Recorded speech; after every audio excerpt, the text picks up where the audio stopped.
There's been some phenomenal studies that have been done by First Peoples Fund. They've done some great national studies showing the high percentage of Native households that at least one person is engaged in the arts, and it's close to 70%.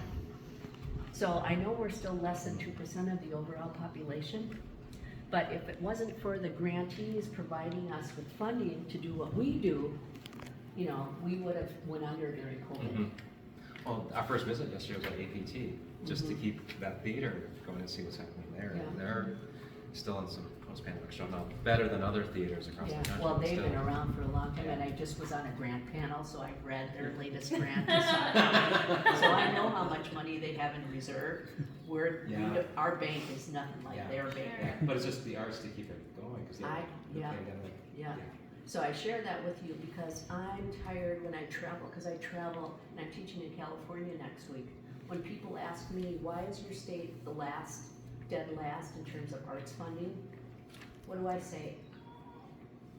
What do I say? I know. So I Mark, say I know? No, you can say because it's the Republicans that such a hard funding that, because when Mark was co-chair of finance, we made sure there was funding for that. But even then, we were 48. Yes, so that was 14,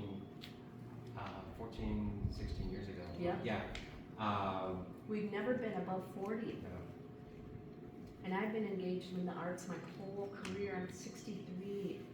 And I know how important, especially to Native peoples, the arts are. And what I see, you know, I'm happy that I'm an enrolled member and the leader, the main administrator for this Native-run nonprofit, because there's little columns of donors, you know, that are really into supporting us. So we're lucky that way. But the dominant culture, I mean, they're headbutting, the competition. It shouldn't be there, you know. We should have a healthy pot of gold that we can all freely take from, you know, for the work that we do. So, I mean, if you've been, I'm a great person at advocacy. I served on the board with Ann Katz for Arts Wisconsin. Yes. So if you can give me the language and tell me who to go see, I'll follow up on that. Yeah, I don't know who, because I'm in DC now, so I don't know who's here in Wisconsin. But even on the DC, I don't know where that is. Well, start with the NEA. Yeah. Start with, there's gotta be some people on different, you know, committees and such. Yeah, I almost was a page for Senator Cheney.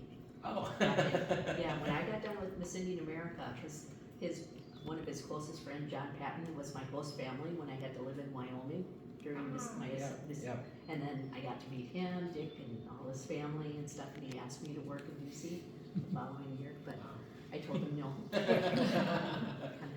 Isn't that interesting?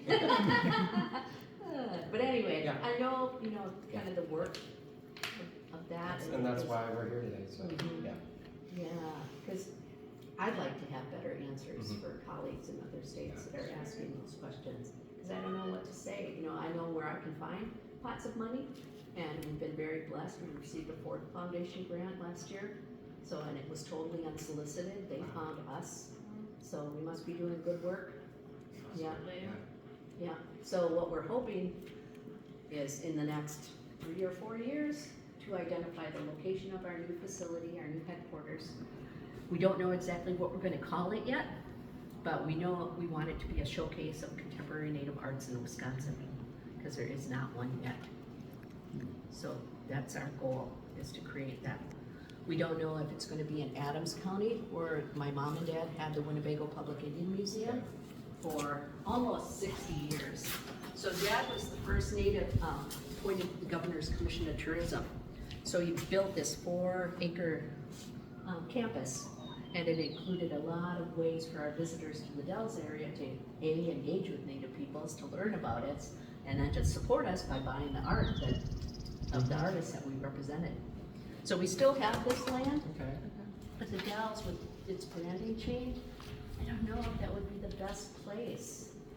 And then, you know, we're down here, and I invited John Greendeer, who's my relative, president of the Ho-Chunk Nation. Obviously, he's not here, he's got a lot of things going on, you know.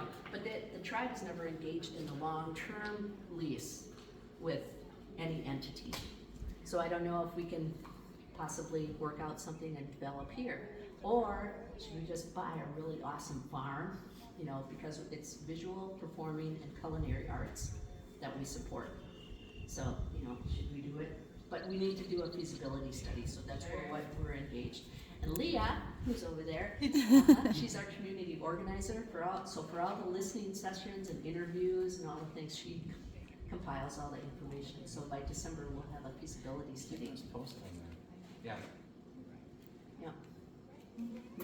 I'll give it, I think you have my email. I'm Yeah. just gonna give you my card just so you have it. But absolutely, stop recording. Okay, cool. And I forgot to. No, that's okay, that's right. Probably she can.